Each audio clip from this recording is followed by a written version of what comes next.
Hello everyone, hope you all are fine and safe at your home. Our chapter number 2 is Work, Energy and Power. We will continue our chapter from Units and Work. The SI unit of work is Joule. It is abbreviated as Joule. You know, work equals to force into displacement. Unit of work is Joule and unit of force is Newton and displacement is measured in meter. Then what is the definition of 1 joule?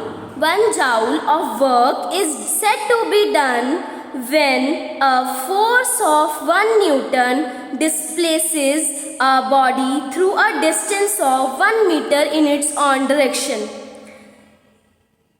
1 joule work तब बोलेंगे जब force 1 Newton apply की जाए किसी भी body पे और वो कितना डिस्टेंस मूव हो जाए 1 metre. Okay, bigger unit of work are kilo joule, mega joule and giga joule. Where 1 kilo joule में कितने जाउल होते हैं 10⁻³ 1 मेगा जाउल में 10⁻⁶ एंड 1 गीगा जाउल में 10⁻⁹. Okay, next is the CGS system, centimetre gram second. Full form of CGS is centimetre gram second. और that is work की unit क्या होती है erg. Erg equals to 1 dyne multiply 1 centimetre. Erg work की unit है, dyne force की unit है और सेंटीमीटर डिस्टेंस की यूनिट है. तो what is the definition of erg, मतलब 1 अर्ग वर्क डन कब होगा. 1 erg of a work is said to be done when a force of 1 dyne displaces a body through a distance of 1 centimetre in its on direction. Okay, जब हम 1 dine force apply करेंगे और वो कितना distance move हो जाए 1 centimetre. Okay बच्चे, next है हमारे पास that is relationship between joule and the erg. 1 joule equals to 1 newton into 1 metre. जो 1 न्यूटन होता है वो कितने डाइन के इक्वल होता है 10⁵ डाइन. और 1 metre equals to 10⁻² centimetre. Okay, next is जब हम वैल्यू पुट करेंगे कि 1 न्यूटन कितने डाइन के इक्वल होता है 10⁵ डाइन और 1 मीटर 10⁻². बेस सेम है तो पावर किस में हो जाएंगे ऐड. 5 + 2 कितने हो गए 7. 10⁻7 dyne multiply centimetre.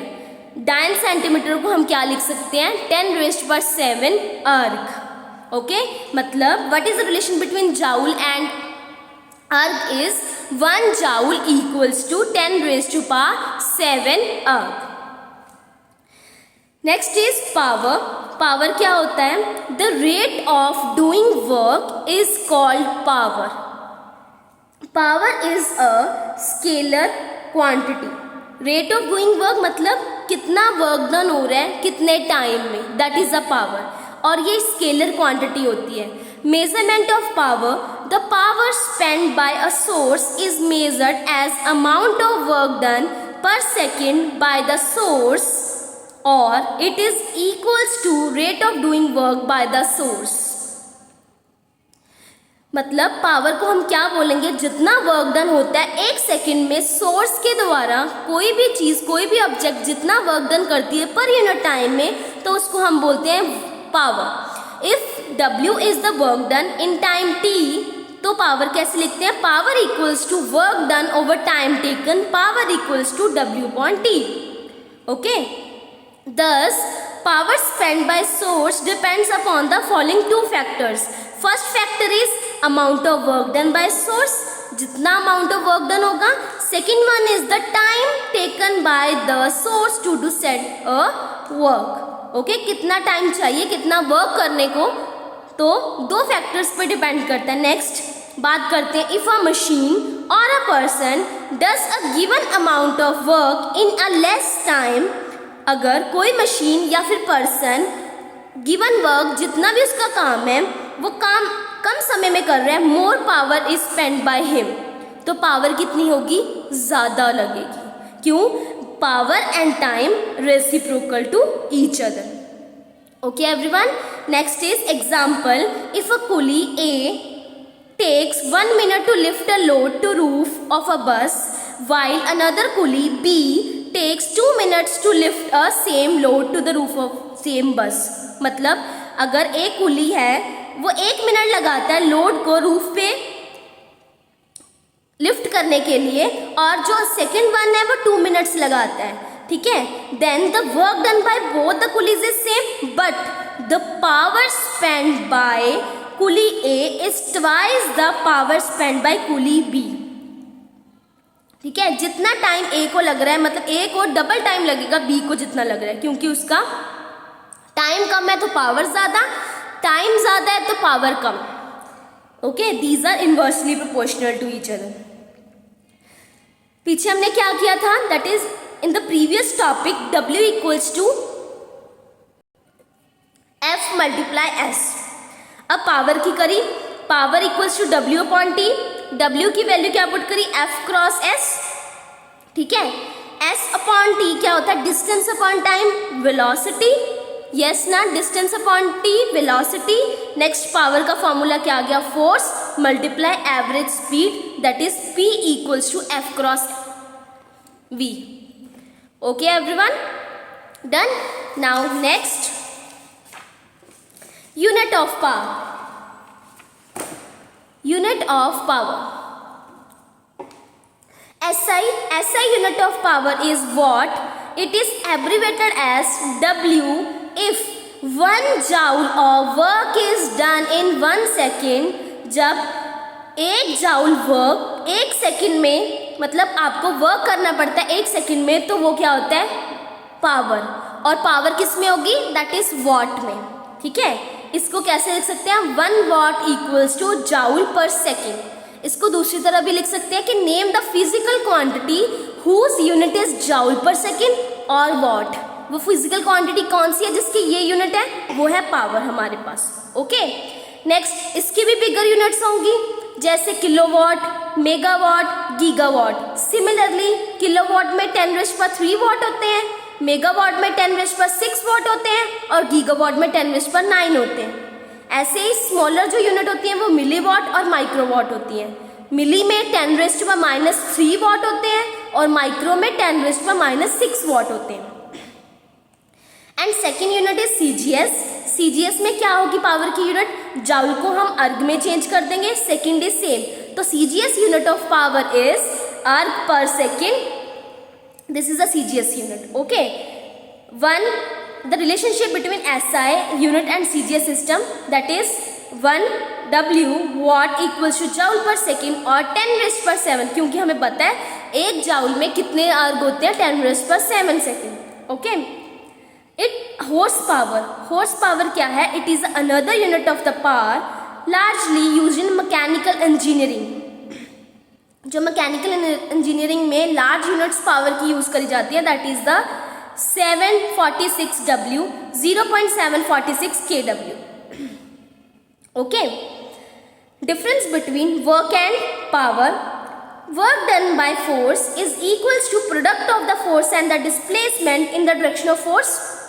Okay, work done किसके इक्वल है, force into perpendicular distance, but power is equals to जितना हमने वर्क किया in the unit time, rate of doing work. Next, work done does not depend upon time. हमने expression किया था W equals to F cross S, वो time पे depend कर रहा था, नहीं, ठीक है। तो पावर क्या है, डिपेंड करेगी टाइम के ऊपर, क्योंकि पावर का फॉर्मूला है W upon T। Okay, next है SI unit of, that is work is joule and SI unit of power is what. Okay, next is energy as work done. A body capable of doing work is said to possesses energy. जो भी body काम करती है, that is, ठीक है, doing work is called possess, मतलब उसकी energy होती है। The energy possess, फिर इसकी क्या लिखेंगे, इसको हम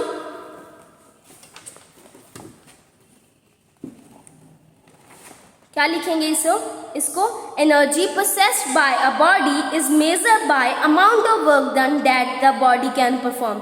जितनी बॉडी वर्क डन करती है दैट इज एनर्जी को मेजर किया जाता है। When the body does work it's energy decreases.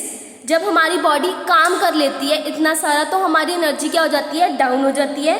While if the work is done on the body, जब हमारी बॉडी पे मतलब हमें एनर्जी दी जाती है, वर्क किया जाता है तो एनर्जी इंक्रीज होती है। It means when ever work is done there is always a transfer of energy, either it is absorbed और revolved. Okay, thus energy and work are related to each other. We can define, तो हम कैसे define कर सकते हैं?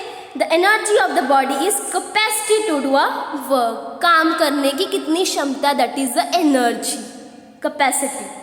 Like work, energy is also a scalar quantity. Okay. Now another units. First unit is joule. ठीक है. SI unit of energy is joule and CGS unit of energy is erg.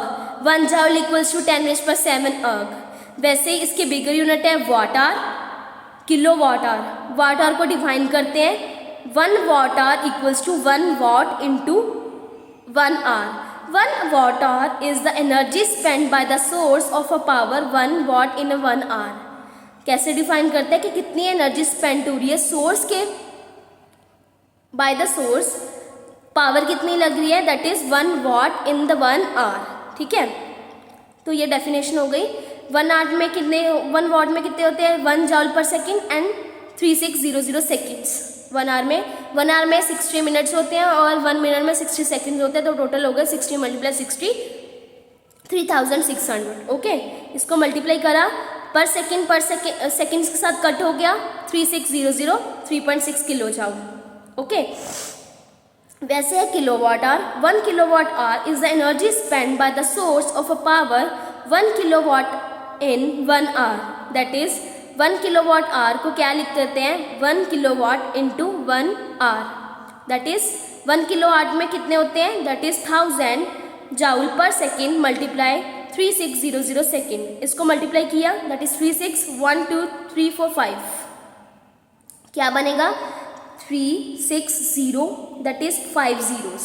ठीक है, बट हमने इसको standard form में लिखना है तो क्या करेंगे, जब हम स्टैंडर्ड फॉर्म में लिखते हैं तो क्या हो जाता है, शिफ्ट हो जाता है और 10 की पावर में आंसर आ जाता है। दैट इज 1 2 3 4 5 6, तो यहाँ पे आ गया 10⁻⁶। इसको हम लिखते हैं 3.6 × 10⁻⁶ जूल।